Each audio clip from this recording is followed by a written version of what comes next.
Welcome to History Rewind. Today, we are diving into one of the most haunting and controversial myths in all of Greek mythology, the story of Medusa and Poseidon, a tale often told as one of monsters and heroes. But when we look closer, we discover it's a story of betrayal, divine injustice, transformation, and survival. If you enjoy long-form mythological stories like this, don't forget to like, share, and subscribe. Tell us what time you're watching and from which country. We love seeing how far our history family reaches across the globe. Now, sit back, relax, and let's rewind history together.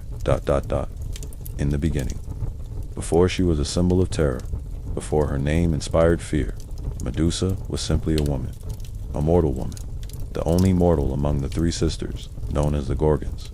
Unlike her sisters, Steno and Euryale, Medusa wasn't born a monster. In fact, she was considered one of the most beautiful mortals ever created. She had long, flowing hair that shimmered like gold, and eyes so captivating they were said to hypnotize even the gods. Her beauty was well known throughout the lands, and poets spoke of her in hushed tones, comparing her to Aphrodite herself. But Medusa wasn't just a pretty face. She was devout. She dedicated her life to Athena, the goddess of wisdom, courage, and strategy. As a maiden priestess in Athena's temple, Medusa had taken a vow of Celebesia's sacred promise to remain chaste in service to her goddess. Her life revolved around discipline, prayer, and the sacred rites of the temple. Now, the temples of the gods were not just religious spaces. They were sanctuaries, places where even the most powerful beings were expected to show reverence. To violate that space was not only unholy, it was blasphemy. And that's what makes what happened next so shocking. The god Poseidon, lord of the seas, earthquakes, and storms, was one of the most powerful Olympians. He ruled over oceans and horses, wielded a trident, and had a reputation for violence and lust. Like many of the gods, Poseidon's desires were not bound by mortal laws or moral constraints. When he saw Medusa, he was overcome by lust, or perhaps by a hunger to possess what was forbidden, what was sacred. Her beauty, her devotion, her mortal purity, all of it, to Poseidon, became a target. And so, one day, inside Athena's temple itself, within those marble walls built for worship, Poseidon raped Medusa. It was a horrifying violation, and in most ancient accounts, it was completely non-consensual. But here's where the myth takes a cruel turn. Rather than punishing Poseidon, the god who committed the crime, Athena turned her wrath on Medusa.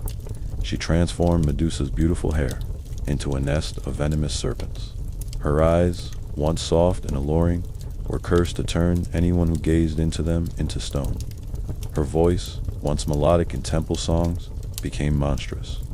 Athena, it seems, turned a victim into a monster. Why?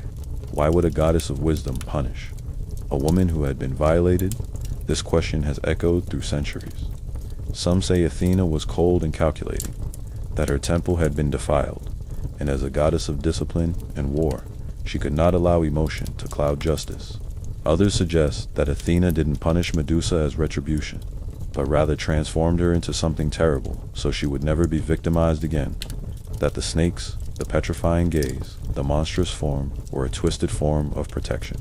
In a world where men could take what they wanted, Athena gave Medusa the ability to fight back.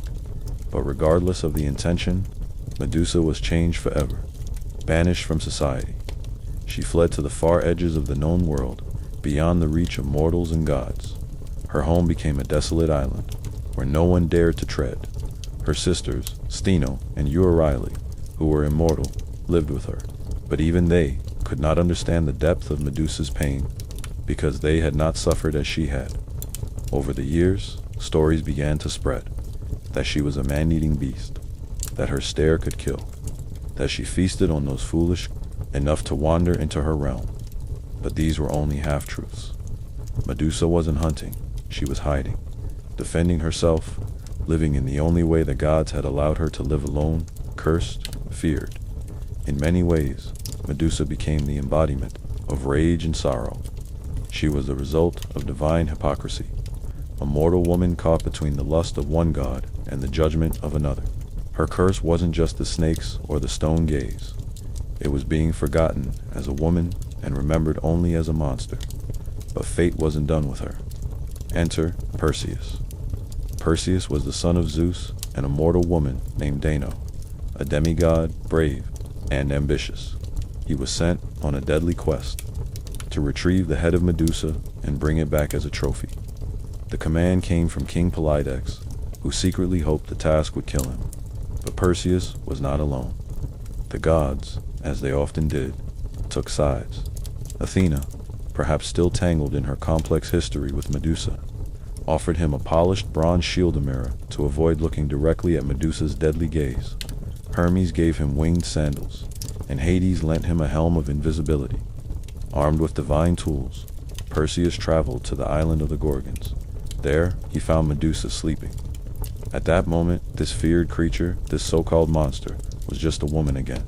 Alone, vulnerable, resting, perhaps even dreaming, using Athena's shield as a mirror. Perseus approached carefully. He did not meet her eyes. He did not face her as an enemy. With a swift motion, he beheaded Medusa, severing her head in one stroke. From her neck sprang Pegasus, the winged horse, and Chrysor, a golden warrior. These were her children born. From the union with Poseidon finally released into the world, Medusa's death gave birth to wonder, to magic, to beauty. A final, paradoxical act. Even in death, she created life. Perseus carried Medusa's head with him. Her gaze, even severed, remained powerful. He used it to turn enemies to stone, to protect himself and his mother, to fulfill divine tasks. Eventually, he gifted the head to Athena, who placed it on her aegis, the shield she carried into battle. Medusa's image, her face frozen in rage and agony, would now protect Athena in war. Irony layered upon irony. The goddess who cursed her now wielded her image for victory. But this isn't where the story ends. Centuries later, as society changed, so too did the meaning of Medusa. In ancient times, she was a cautionary tale, a monster to be slain, a villain to be feared. But in modern times, Medusa has become something else entirely.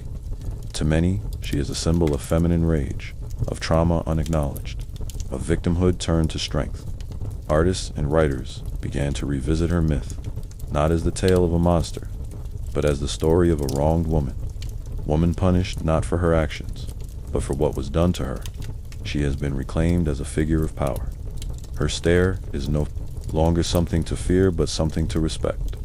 She is the silencer of abusers, the protector of the wounded, the symbol of a woman who will never be heard again. You'll find her image today on sculptures, tattoos, clothing, protest signs, not as a monster, but as a shield, as a banner, as an icon. Her myth has become a mirror, one that reflects how society treats victims, how we define power, and how history so often remembers women not as people, but as plot points in the stories of men and gods. So now, as we close this story, ask yourself, was Medusa truly a monster? Or was she a mortal who suffered divine violence and was transformed not just by magic, but by the injustice of a world that refused to protect her? Her story isn't just ancient mythology. It's a timeless warning. It's a cry for justice. It's the echo of a woman who was silenced, but never forgotten. Thank you for watching History Rewind. If this story moved you, if it made you think differently about myth and truth, please like, share, and subscribe to support the channel, and let us know what time are you watching and from which country. It's amazing to see how these stories reach across time and borders. Until next time, stay curious, stay compassionate, and as always, keep rewinding history.